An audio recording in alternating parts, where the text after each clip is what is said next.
Hey, what's going on, everybody? We hope that you are alive and well this morning. That you're doing great. Well.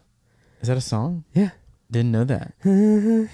Well, today is Thursday, which means that it is a freeform episode where you guys send us in a topic that you want us to discuss. And I feel that we've got a list of topics that you guys have sent in to us. And today we kind of just decided we're going to talk a little bit about our childhood. I feel like Evan and I, probably most of us on a surface level, but sure. We figured we'd bring you in a little bit. We don't want to reveal too much. Yeah, I know. Because we have to keep an element of mystery. Yeah, exactly. Yeah, we want you to still ask questions about us and our childhood.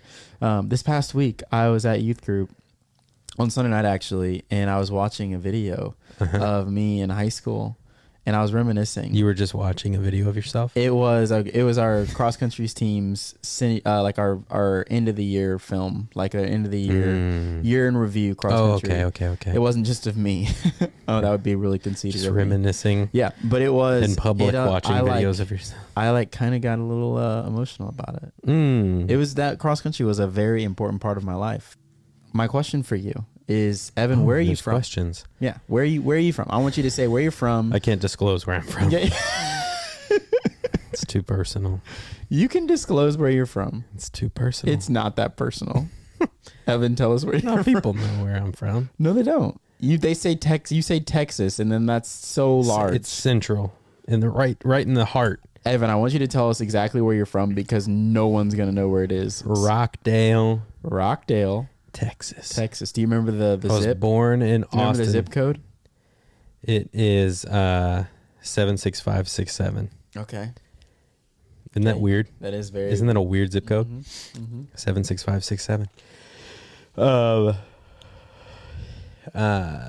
was born in Austin, Texas. Okay. Why were you born in Austin, Texas? Because that's where my pediatrician was in. Well, you lived in such a small Austin. town that was like... There was a small hospital there. Okay. But not good for childbirth from what I could imagine. Not good for birthing of children. Okay. So I was born in Austin. Okay. And I grew up for the first... I can't remember the exact age I moved. It was like preteen age. Okay. So I lived there for quite a bit. Yeah, I've lived here now longer than I lived there.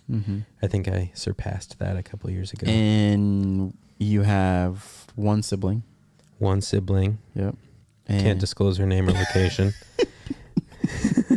Too personal. Too personal. And then so you moved here. She still lives in Texas. She lives in Texas. Okay. So so you moved from Texas to Edwardsville. Too personal. Yeah, to Edwardsville. This is where my dad's from. So your dad's from Edwardsville. He grew up here, yeah. And my dad's side of my family's all here. Dad's side of your family is from the area. So did you, when you moved here, did you like it? Well, yeah, because I love like movies and civilization. No, but it was like a convenience thing. Moving here was a huge change of like convenience, right? Because you'd have to drive an hour to see a movie in a movie theater where I lived before. You'd have to drive 20 minutes to the grocery store. You'd have to drive to Austin for anything like big, or like shopping and stuff like that. You'd have to drive to Austin, so it's like an hour. You have to drive an hour there, an hour back. So it was like you're just in the car all the time. It feels like it's a long time. Yeah. Yeah. For a little kid. For a kid. Yeah. It's just like, man, we're on the road all the time. Got to go to the doctor. It's going to be an hour drive there and an hour drive back. Okay. So yeah, that's what it was. Moving here, it was like, there's a movie theater 15 minutes from my house. Right. That's insane. That's unheard of. So yeah, I felt really lucky in that way, where it was like all of these kind of creature comforts are now right here. Right at your back door. Fingertips. Right at my fingertips. You went from seeing stars to never seeing stars. That's true. I lived in the country a little bit. What, so I know a little bit about Evan's childhood. What are some pets that you had as a kid? Can you disclose that information? I had all kinds of pets. Can you disclose this information? I can disclose it. Okay. I've had countless dogs. Right. And cats. Okay. I could probably count the dogs, but I've had countless cats. I had 2 dogs whenever I was born, and then they died. And then I had another dog. She lived for a long time. She lived with us here, but then I had another dog, and he passed away before I moved. Right. But then I think we had 7 cats before we moved, and then we whittled it down to like 4. And they came with you. Yeah, we had more cats here. Then we had, I think over the course of my life, I think we've had 3 birds. What kind of birds? Parakeets. Okay. 2 snakes. Some snakes. One got away, and then he came back for a while. I had a wild snake. I had a rat snake that I caught and had. A rat snake. Does that mean a rattlesnake? No. A rat snake. I don't know what that means. It's not a rattlesnake. No. It's another variety of like what that means. It's another variety, kind of like a garden snake. Okay. It's like, it's not a venomous snake. So I had a rat snake. He didn't much like captivity, so I set him back out into the wild. Lots of cats. I had a cat that was part bobcat one time. Wow. I had a frog for a while. Never had a guinea pig or anything like that. Yeah. But I've had horses. I had a pony. Had horses. I've had all variety of pet.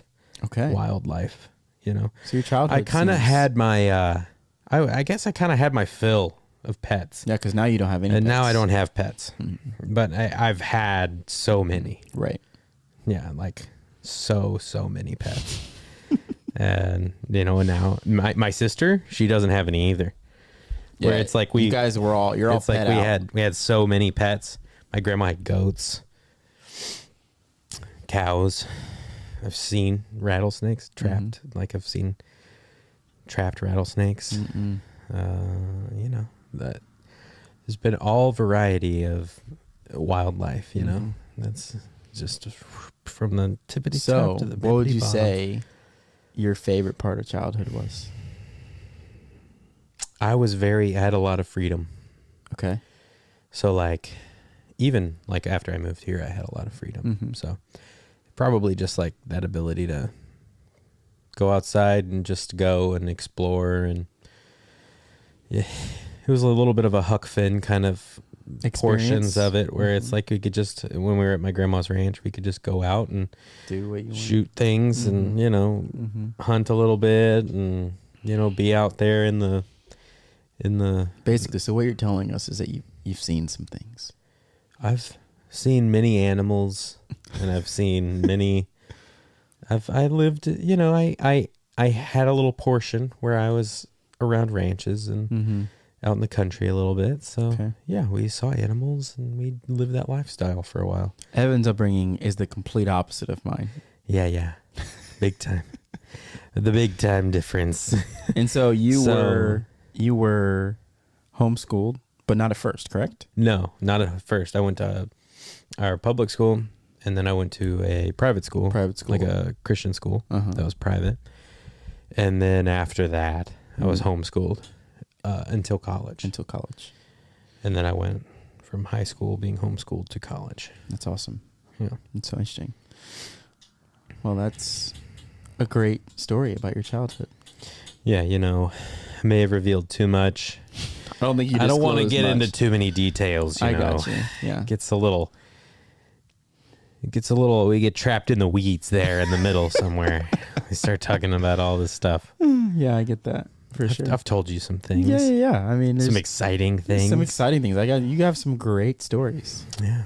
What about you though? I mean, where'd you grow up? Yeah. So for me, I was born in Toledo, Ohio. Toledo, Ohio. I learned recently that Kelsey hates the state of Ohio.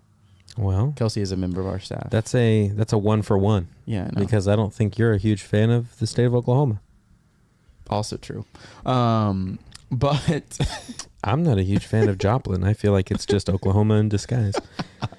Anywho, so I was born in Toledo, Ohio. Then my family moved we lived in Columbus for a short period of time, Columbus, Ohio, then back to Toledo. And then we moved when I was, I want to say 5 or 6. All Ohio, though. All Ohio until I was like 5 or 6. It was like right before kindergarten or kindergarten age. I don't remember exactly. But then we moved to Indianapolis. But for a portion of time, we lived with my grandparents as my parents' house was being built. And so moved from, I guess, technically Dayton, Ohio to Indy. And then I grew up in Indy, lived in the same house from when we Indianapolis, Ohio, Indianapolis, Indiana. Pretty much all from 6 to graduation. And whenever you moved, did you have like I don't want to move, or this is a different thing? It was weird for me because I had some really good friends. You know, like I was younger than what you would have been when you moved. Right. And so everything kind of was like, I was never a kid who was like, oh, I'm not gonna be able to like make new friends, I guess. But I was also at that age where like the world was my oyster. So it was like I could do whatever I wanted. Whenever I moved, I don't remember having like a big... I had some really good friends. We had some neighbors. So we had really, really good neighbor friends in Toledo. Oh, okay. And so that was a little bit hard. But I also was like there was just so much. I had siblings too. So that's what I was whenever I was little, I wanted really badly neighbors. Was the neighborhood feeling of like my friends and everything. Because my friends were like, you had to like go see them out on the... I will never forget. One of the last memories I have from the Toledo house or Toledo area is we went over to my friend's house and all of the kids were there. My sister's 3 years older than me. So her friends, she was friends with my friend's older sister who lived in that area. Yeah, a whole bunch of stuff there. I just confused you. But friends, all our friends and my siblings were over there. And we watched Mummy. The Mummy? We watched The Mummy as like a 5-year-old. I was so scared of that movie. I remember being absolutely terrified. Had it just come out? I think so. I don't remember exactly when it came out. So we were watching that basically together. Yes. Because I was watching it in Texas, and I'm a couple years older than you. Yes. And I was scared of it. But that's one of the last memories I have of Toledo, Ohio, was watching that movie and being scared of it. Was being like, man, Brendan Fraser. Yeah. It was pretty cool. It was a pretty epic movie. I'll never forget the scene with the spiders, or not the spiders, the roaches. Beetles. They're beetles. Yes. That freaked me out too. Yeah. So it's like, I sometimes still like have visions of that scene. Not me. Yeah. You're over it? Yeah, I'm good. But so I remember that, and then grew up in Indy, lived there. Loved my time in Indy. Indy's a pretty cool city. You what I'd call a city boy? I would consider myself a city boy. I didn't know the difference between like a cow and a bull for a long time. I had never seen a cow. I've said this publicly. You'd never seen? I had never seen a cow that wasn't black and white until I moved out of Indianapolis. The only cow that I ever saw, and I learned once I moved out, that black and white cows are actually the most expensive cow. Like your black cows or your like brown cows are less expensive, but your black and white cows are a little bit more expensive. But I say that all to say milk cow. Chick-fil-A was the cows in which I saw. Like those kind of cows. I didn't see a whole lot of cows. I really didn't see. I mean, I saw a lot of cows, but I don't remember seeing many like black and white cows. So it's like I lived in Indianapolis, but I kind of lived down in the suburb of Indy, and there was a neighboring there was like one farm, and so you could partially like smell that farm from where I lived, but you never went over there, and so I just didn't go to petting zoos, didn't do any of that kind of stuff. Not a lot of wildlife. Not a lot of wildlife. Did you have pets? Do we have what? Did you have pets as a kid? So I had fish, if that counts. I think that may be the one pet I haven't had. Yeah, so I never had a fish. My parents used to play this trick on me. More so, my dad always wanted a dog, but my mom, she grew up with dogs. I caught fish. That's I mean, yeah, we had a pond behind my house. So we, my dad always wanted us to have a dog, but my mom grew up with dogs, and I think she just deep down didn't want us to have to go through losing a pet, which understandable. And so it's hard. The first one is rough. It's rough, yeah. But it gets easier after that, maybe for some. But so I don't think she wanted. I think she had a dog that like literally like ran away, and then she had another dog that like that my died in some way, shape, or form. And so I think she didn't want us to experience that. And so I've lost a lot of pets in my life. And so my mom, my mom and dad, they would say, "Hey, if you want to get a dog, you have to show that you can take care of these fish." Yeah. And I feel like I've told you the information about these fish. I won't disclose that information just because it's a little bit traumatic. No, you have to tell the story. You have to tell it.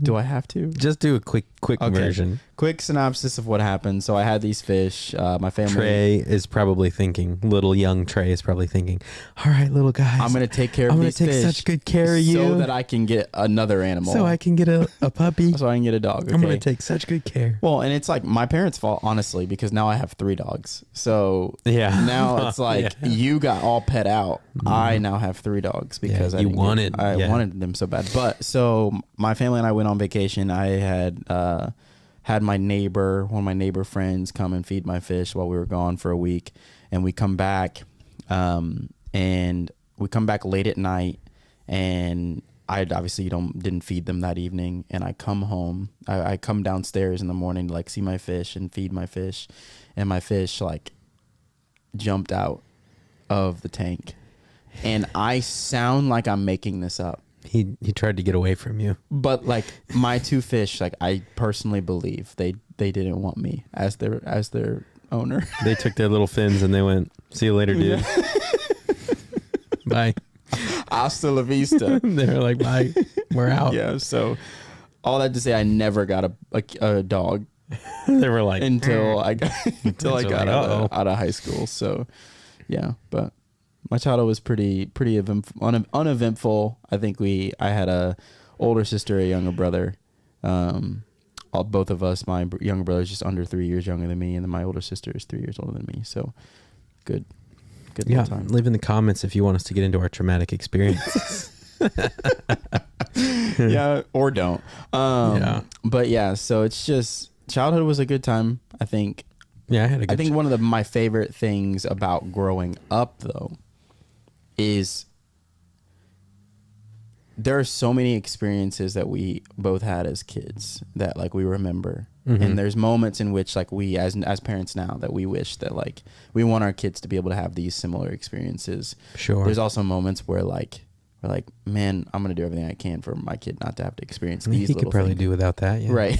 Yeah. And so I think also just that idea of, man, as a kid, and my students are going to get annoyed by, like our students are going to get annoyed by hearing me say this, but parents are always just doing the best they possibly can with the information they have. And that's just whenever you think, it's just a hard I remember thing. In high school thinking, I'll be an adult and I'll feel like I'm an adult. Yeah.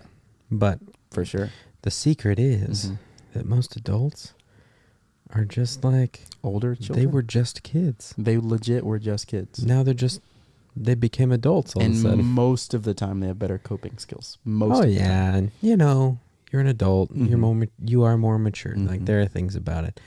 But in your head, there's still that child inside. Yeah. That lives. Yep. You have those memories and all of that stuff from your childhood. Yeah.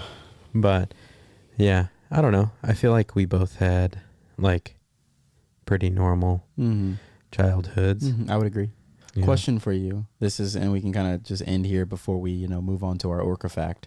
But what would you say to yourself? What would you say to your let's go 10. Let's go 10-year-old self. What would you say to yourself? What was I doing at 10? Oh yeah. You'd been moving. I remember. Or roughly about 10. I remember turning 10 and moving was not on the radar. Okay. At that point. Okay. Because I remember. So let's go 12. I remember somebody writing a birthday card to me and saying, like, now you're in double digits. You'll never be in single digits again. And I remember reading that and being like, oh my God. That is profound. The passing of time. Mm-hmm. I was like, whoa, I can't get that back. It's gone forever. Mm-hmm. But so 12-year-old self, I don't really know if I'd want to tell myself anything. That sounds like a cop-out. All right, I'll come up with something. Do you want me to go first? You go first, yeah. I think My 12-year-old self, I feel like I remember very clearly trying to be a fit-in kind of person. Trying to be what everyone else kind of wanted me to be. I think I was very into that at that time. And so I think there was one thing I would tell myself is don't be afraid to kind of walk the path less traveled, which is funny that I say that because that poem that is often said is actually it's not actually what it means. But me saying the path less traveled is more of like saying, hey, 12-year-old Trey, like sometimes you don't have to go the way in which everybody tells you to go. Sometimes you can just be yourself. So that would have been really good information for me to know when I was 12 years old, to just say, hey, you can, like, it's okay to not do what everybody else is doing. Right. To follow like your talents, your abilities, the way that you're gifted, and sit in that and dwell in that and live in that. So yeah, that's good. I think I would tell myself not to worry so much about who you're going to be. Yeah. Just let it happen. Let it because go. At the end of the day, there are things that happen to you and you can't always change those things. That's a fact. You can change how you're going to react to those things, but you can't always change what happens to you. So I would probably say just not to worry so much about what's going to happen or like who you're going to be or how you're going to end up. Right. Just worry about how you're going to be and how you're going to react to the stuff that happens to you. Which may be a weird thing for a 12-year-old to wrap his brain around. But yeah, maybe the short of it is don't worry about who you're going to be. But well, I mean, I think 12-year-olds nowadays I think they're capable of picking up on these types of things. Sure. So, yeah. Sure. That's really good. I think, just spend less time worrying about what could happen to you or how you're going to end up, and just learn how to deal with the things that happen to you and learn how to react in the proper way, in good ways. That's really good. So, Orca fact, do you have one? Or I have one in front of me. I don't have one. Okay. So, wow. That's a good fact. It's a good fact. I don't know this. So the fact yesterday was I don't know that it'll be beaten. The idea that they don't sleep they don't actually go to unconscious sleep. Oh yeah, that was pretty cool. And they sleep with one eye open. That was pretty cool. But today's fact is a female orca has an average lifespan of 50 years. But some individual orcas are estimated to live up to 100 years. Double? See, that's the stuff I don't understand about animals. Like because you did the lifespan thing with wolves, where it's like, how can you just go double? Where it's like 50 years is the life expectancy. But some can do double. That doesn't make any sense. What do you mean it doesn't make sense? How could they just double it like that? I mean, the average life expectancy, when the Europeans came over to the Americas was whatever. Yeah, but there's a lot of reasons for that. There's a lot of reasons for orcas to not live, such as, lack of food and nourishment. Okay, I got you. All right. And apparently, it makes sense. Because they're not omnivores, meat is important. Yeah, they're not doing a whole lot of grazing out there. So I think that's a pretty cool fact that they can live pretty much same life expectancy of a human, which is awesome. Yeah. So orcas are pretty fascinating. Yeah, I'm a big fan, actually. Anywho. I think I like them more than sharks now. I would agree. Yeah, I'll agree with that. I think I do. Okay. Anywho, thanks for tuning in. Remember, don't wrestle your neighbor. Bye. Bye.